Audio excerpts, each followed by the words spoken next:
मैं Srivastava sir Srivastava campus Patna से एक नए टॉपिक के साथ आया हूं। आप सभी व्यक्ति जुड़ जाइए श्रीवास्तव कैंपस चैनल से।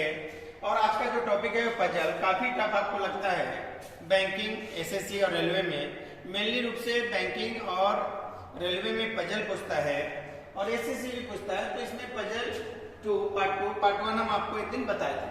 तो बोला क्या, क्वेश्चन नंबर 1 देखिएगा। और बताए थे हम आपको बताए थे कि पजल में जितना व्यक्ति होगा उतना टेबल बनाएंगे और जितना कैरेक्टर होगा उतना कॉलम बनाएंगे। तो बोला A B C D E तथा एफ में 2 व्यक्ति क्रिकेट, 2 व्यक्ति फुटबॉल और 2 व्यक्ति हॉकी खेलते हैं। तो हम बोले जितना व्यक्ति होगा उतना टेबल बनाएंगे।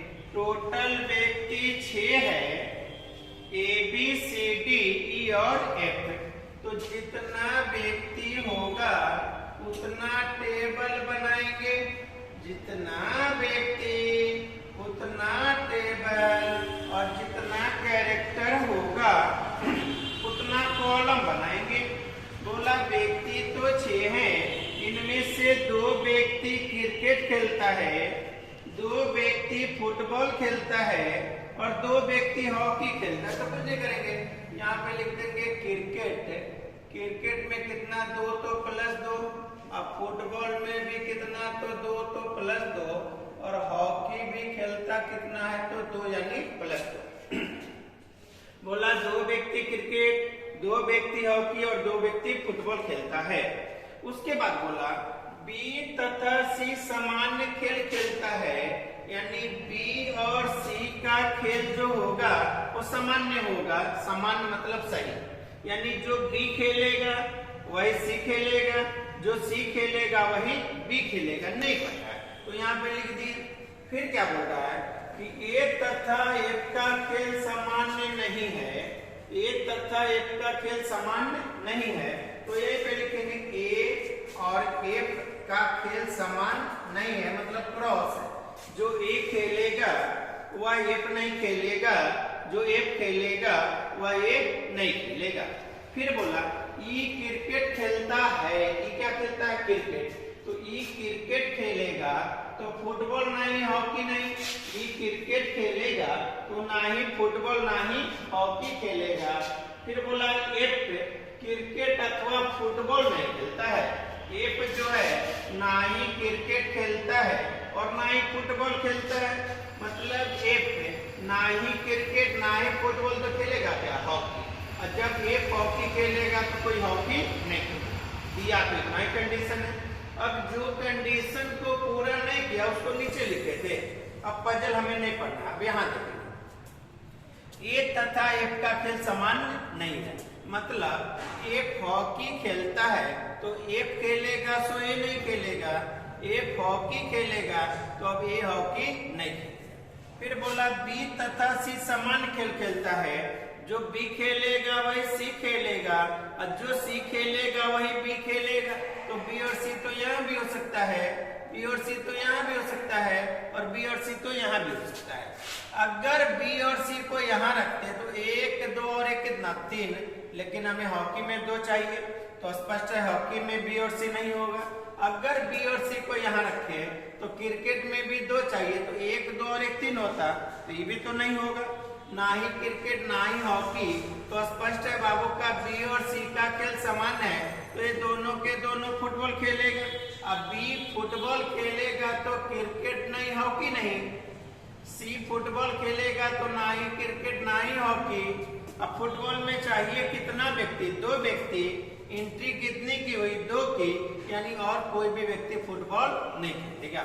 अब देखिए ना, ये ना ही हॉकी ना ही फुटबॉल तो खेलेगा क्या, क्रिकेट। अब क्रिकेट में चाहिए कितना, 2, तो एंट्री कितने की हुई, 1 और 1 2, यानी और कोई व्यक्ति भी क्रिकेट नहीं खेलेगा।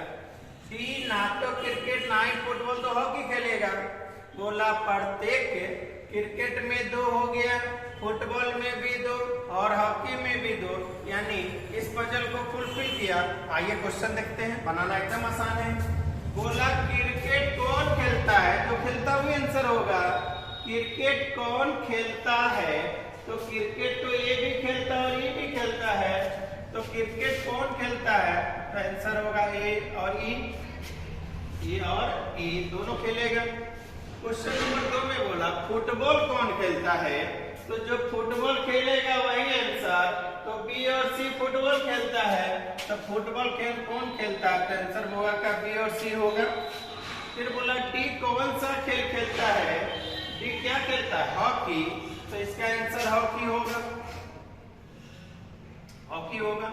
और हॉकी कौन खेलता है, तो हॉकी कौन खेलता है, तो हॉकी तो ही खेलता है, एक डी होगा और दूसरा एफ होगा, तो हॉकी कौन खेलता है, तो डी और एफ। यहाँ से कोई दिक्कत नहीं होगा, कोई कंफ्यूजन नहीं होगा। इसी टाइप पे हम दूसरा क्वेश्चन आपके सामने रखे हैं। अगला क्वेश्चन भी बोला P Q R S T, इसको मिटाते हैं, यहाँ तो कोई दिक्कत नहीं है, हाँ नहीं ना, हाँ देखिए आगे अगला क्वेश्चन देखिए क्वेश्चन नंबर 2, क्वेश्चन नंबर 2 देखते हैं।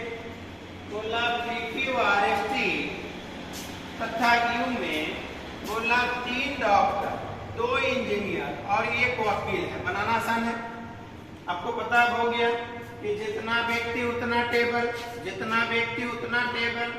व्यक्ति के नाम को लेफ्ट में और कैरेक्टर को राइट में रखेंगे, तो बोला P Q R S T, P Q R S T तथा यू, तो जितना व्यक्ति उतना टेबल बनाएंगे और जितना कैरेक्टर होगा उतना कॉलम बनाएंगे। बनाना आसान है, उतना क्या बनाएंगे, कॉलम बनाएंगे। देखिए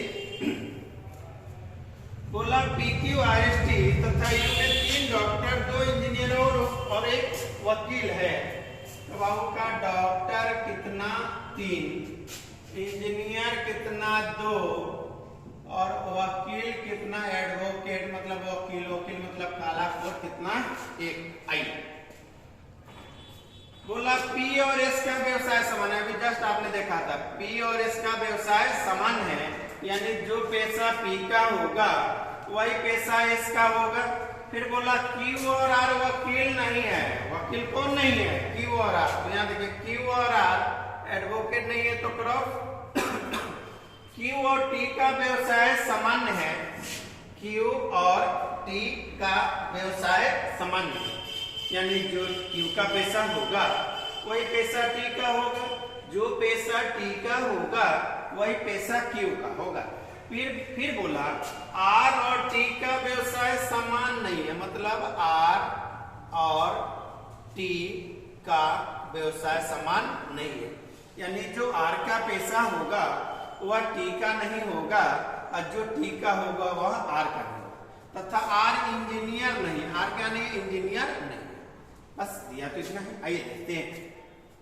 बोला आर एडवोकेट नहीं, इंजीनियर नहीं, तो डॉक्टर होगा, क्या होगा, डॉक्टर। अब देखिए बोला आर और टी का व्यवसाय समान नहीं है, क्योंकि आर के बारे में बोला है, दिया है, अब इसी से रिलेटेड चुनेंगे। आर और टी का व्यवसाय समान नहीं है, मतलब आर डॉक्टर तो टी डॉक्टर नहीं होगा, टी डॉक्टर नहीं होगा। फिर बोला क्यू और टी का व्यवसाय समान है, क्यू और टी का व्यवसाय क्या है, समान। ये बोला अगर क्यू यहाँ भी होता तो यहाँ टी रखने की जगह नहीं है, तो स्पष्ट है डॉक्टर नहीं होगा। और क्यू तो यहाँ होगा नहीं, तो स्पष्ट है क्यू और टी का व्यवसाय समान है, यानी क्यू इंजीनियर तो टी भी इंजीनियर। और जब क्यू इंजीनियर तो और कोई भी व्यक्ति दूसरा पेशा में नहीं जाएगा, और टी भी इंजीनियर तो ना ही डॉक्टर ना ही एडवोकेट। इंजीनियर चाहिए कितना, 2, एंट्री कितने की है, 2 की, यानी और कोई भी व्यक्ति इंजीनियर नहीं। आइए फिर बोला पी और एस का व्यवसाय समान है, यानी जो पैसा पी का होगा वही पैसा एस का होगा, जो पैसा एस का होगा वही पैसा पी का होगा। तो पी और एस तो यहाँ हो सकता है, लेकिन वकील चाहिए कितना, 1, तो स्पष्ट है वकील में नहीं होगा। इंजीनियर तो पूरा कर लिया, तो बचा क्या, डॉक्टर।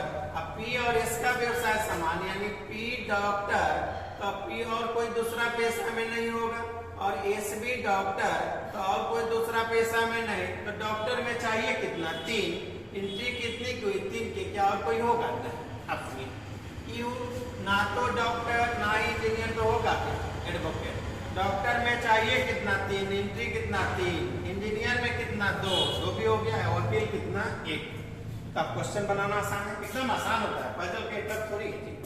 अब देखिए बोला डॉक्टर कौन, तो डॉक्टर कौन तो P होगा, R होगा और S होगा।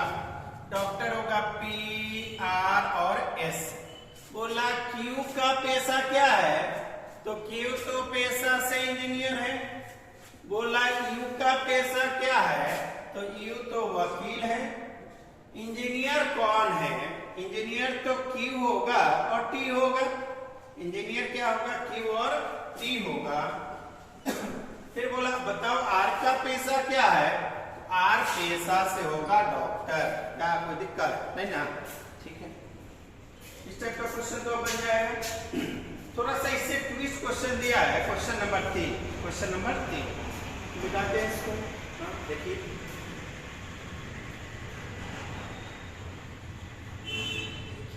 क्वेश्चन टफ थोड़ी सिर्फ बनाना है। बोला 4 लड़कियां ABCD, एक बार लड़की कितनी है 4 लड़कियां ABCD। आपको पता है कि जितना व्यक्ति होगा उतना टेबल बनाएंगे और जितना कैरेक्टर उतना कॉलम। व्यक्ति 4 तो कैरेक्टर भी 4 दिया है। बोला 4 लड़कियां ABCD 4 नृत्य जानती है। कौन कौन, कथक, भारतनाट्यम, ओडिसी और गरबा। तो बोला 4 लड़कियां 4 नृत्य जानते हैं। कौन, कथक, भारतनाट्यम, ओडिसी तथा गरबा। अगला बोला सुनिएगा, बड़ी टर्निंग पॉइंट है इस पजल का। प्रत्येक लड़की 2 नृत्य जानती है तथा प्रत्येक नृत्य में 2 लड़कियां हैं। यानी प्रत्येक लड़की, यानी जो लड़की है, तो लड़की तो ABCD है, तो ये जो जितना लड़की दिखा ना, ये सब के सब 2 नृत्य जानेगी। और जितनी लड़कियां हैं वो भी 2 नृत्य, यानी A भी 2 नृत्य जानेगी, B भी 2 नृत्य, C भी 2 नृत्य और D भी 2 नृत्य। प्रत्येक लड़की 2 नृत्य जानती है तथा प्रत्येक नृत्य में 2 लड़कियां, कथक में 2, भारतनाट्यम 2, ओडिसी 2 और गरबा में कितनी 2। प्रत्येक लड़की 2 नृत्य जानती है तथा प्रत्येक नृत्य में 2 लड़कियां हैं। उसके बाद बोला ये कथक नहीं जानती, तो नहीं जानती मतलब क्रॉस। फिर बोला B और C ओडिसी नहीं जानती, तो B और C क्या नहीं जानती, ओडिसी नहीं जानती।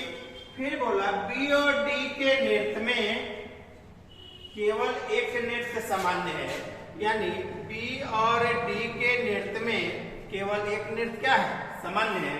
यानी जो B जानेगी सो D जानेगी और जो D जानेगी सो B जानेगी। बस दिया तो इतना है, क्या कोई दिक्कत नहीं ना, देखो नहीं। आइए बोला ओडिसी में कितनी लड़कियां चाहिए, 2। ये बोला 1 और 1 कितना 2, कोई दिक्कत नहीं है। बोला B और D का नृत्य सामान्य है, जो नृत्य B का होगा वही नृत्य D का होगा और जो नृत्य D का होगा वही नृत्य B का होगा। अब देखिए तो B और D का नृत्य क्या है, सामान्य है। एक कथक नहीं जानती, क्रॉस कर दिए थे। B और C ओडिसी नहीं जानती और C भारतनाट्यम भी तो नहीं जानती है।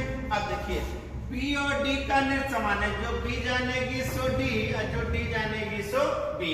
वो B और D यहाँ भी हो सकता है, B और D यहाँ भी हो सकता है और B और D यहाँ भी हो सकता है। तो प्रत्येक लड़की 2 नृत्य जानती है तथा प्रत्येक नृत्य में 2 लड़कियां हैं, तो C भी तो 2 नृत्य, तो 1 और 1 2 होगा, 1 और 1 2। अब B और D का नृत्य समान है तो बनाना आसान है। B और D यहाँ भी होगा, यहाँ भी होगा, यहाँ भी होगा, लेकिन चाहिए कितना, प्रत्येक नृत्य में 2 लड़कियां। एकदम हमेशा याद रखिएगा, बोला इस बात को। अगर B और D को यहाँ रखेंगे तो कथक में चाहिए 2, हो जाएगी 3। अब B और D को यहाँ रखें तो गरबा में चाहिए 2, हो जाएगी 3। हमें तो चाहिए 2 वाला, और ओडिसी तो होगा नहीं, तो स्पष्ट है भारतनाट्यम। क्या है, भारतनाट्यम। B और D का नृत्य समान, यानी भारतनाट्यम B जानेगी तो D भी तो भारतनाट्यम जानेगी। अब भारतनाट्यम में चाहिए कितना, 2, एंट्री कितनी की 2 की, होगी यानी अब कोई नहीं होगा। एक कितना नेट जानेगी? 2। एक और एक कितना? 2। गरबा में कितना? 2। कितनी लड़कियां हैं? 2। मतलब अब कोई दूसरा नहीं। डी कितना नेट जानेगी? 2। एंट्री कितनी की? 2। मतलब अब नहीं होगा। अब बी कितना नेट जानेगी? 1 और 1 2। क्या कोई दिक्कत? सुनो, कथक में 2, भारतनाट्यम में 2, ओडिसी में 2, गरबा में भी 2। अब प्रत्येक लड़की 2 नेट, तो ये भी तो 2 नेट जानती है, बी भी तो 2 नेट, सी भी तो 2 नेट और डी भी तो 2 नेट। बनाना आसान है, बनाना आसान है, आंसर बनाइए। क्वेश्चन नंबर 1 बोला बी कौन सी नेट जानती है? B for Bhagalpur. बी क्या जानेगी? भारत कथक और भारतनाट्यम। बी का नेट जो होगा कथक और भारतनाट्यम होगा। बी का नृत्य बाबू का होगा कथक और भारतनाट्यम। ये कौन सी नृत्य जानती है? तो एक तो ओडिसी जानेगी और एक नृत्य गरबा है जो गुजरात का नृत्य है। ठीक है जी, इसमें मिलता होगा कि भारतनाट्यम कहाँ का नृत्य, कथक कहाँ का, गरबा कहाँ का। तो इस टाइप का पजल दबा उसे बन जाएगा, कोई दिक्कत नहीं, कोई समस्या नहीं। तो प्रत्येक दिन आपके लिए ज्ञान की बातें लेके हम आते हैं। और रीजनिंग में तो एक क्वेश्चन नहीं छूटेगा। सिर्फ आप मेरे चैनल पे बने रहिए, श्रीवास्तव कैंपस चैनल पे। और अभी फेस्टिवल के माहौल में बहुत बढ़िया चीज देंगे, क्योंकि हम भी फ्री हैं और हमें तो कोई काम नहीं है, क्योंकि अभी छुट्टी हो गया है। तो आपको अच्छे टॉपिक से रूबरू कराएंगे श्रीवास्तव कैंपस चैनल पे। बहुत अच्छे फैकल्टी से भी मिलवाएंगे आने वाला समय में। तब तक बने रहिए श्रीवास्तव कैंपस चैनल पे। धन्यवाद, थैंक यू वेरी मच।